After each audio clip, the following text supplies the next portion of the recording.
அண்மைச் செய்தி. தூத்துக்குடியில் கிராம உதவியாளர்களுக்கு வரையறுக்கப்பட்ட காலமுறை ஊதியம் வழங்கக் கோரி வருவாய் கிராம ஊழியர்கள் போராட்டத்தில் ஈடுபட்ட நிலையில் அவர்கள் கைது செய்யப்பட்டிருக்கிறார்கள். இதனை நாம் அண்மைச் செய்தியாக பார்த்து வருகிறோம். பல்வேறு கோரிக்கைகளை வலியுறுத்தி போராட்டத்தில் ஈடுபட்ட 100க்கும் மேற்பட்ட தமிழ்நாடு வருவாய் கிராம ஊழியர்கள் கைது செய்யப்பட்டிருக்கிறார்கள். போராட்டத்தில் ஈடுபட்ட வருவாய் கிராம ஊழியர்கள் கைது செய்யப்பட்டிருக்கிறார்கள். இதனை நாம் அண்மைச் செய்தியாக பார்த்து வருகிறோம்.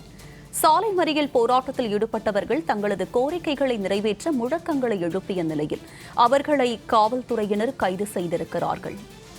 போராட்டத்தில் ஈடுபட்ட வருவாய் கிராம ஊழியர்கள் 100க்கும் மேற்பட்டோர் கைது செய்யப்பட்டிருக்கிறார்கள். இதனை நாம் அண்மைச் செய்தியாக பார்த்து வருகிறோம்.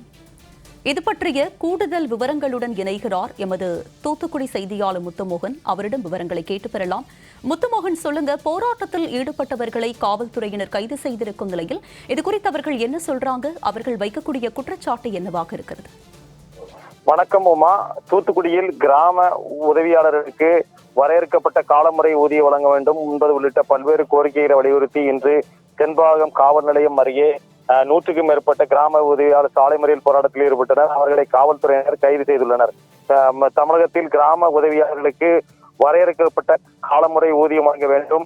மேலும் தமிழக அரசு புதிதாக அறிவித்துள்ள பென்ஷன் திட்டத்தில் தங்களையும் சேர்த்து வேண்டும். மேலும் கருணை அடிப்படையில் பணி நியமனம் வழங்க வேண்டும்.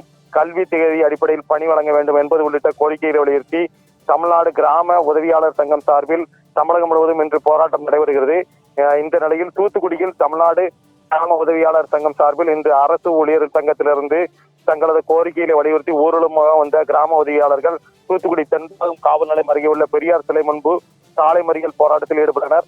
அப்போது தமிழக அரசை கண்டித்து கோஷங்களை எழுப்பினர். தமிழக அரசு தங்கள் கோரிக்கைகளை உடனடியாக நிறைவேற்ற வேண்டும், நிறைவேற்றாவிட்டால் தொடர்ந்து போராட்டத்தில் ஈடுபட உள்ளதாக தெரிவித்தனர். இதைத் தொடர்ந்து சாலை மறியலில் ஈடுபட்ட 100க்கும் மேற்பட்ட கிராம உதவியாளர்களை காவல்துறையினர் கைது செய்துள்ளனர். காவல்துறையினர் கைது செய்துள்ளதற்கு கிராம உதவியாளர்கள் கடும் கண்டனத்தை தெரிவித்துள்ளனர். உங்களுடைய விரிவான விவரங்களுக்கு நன்றி முத்துமோகன்.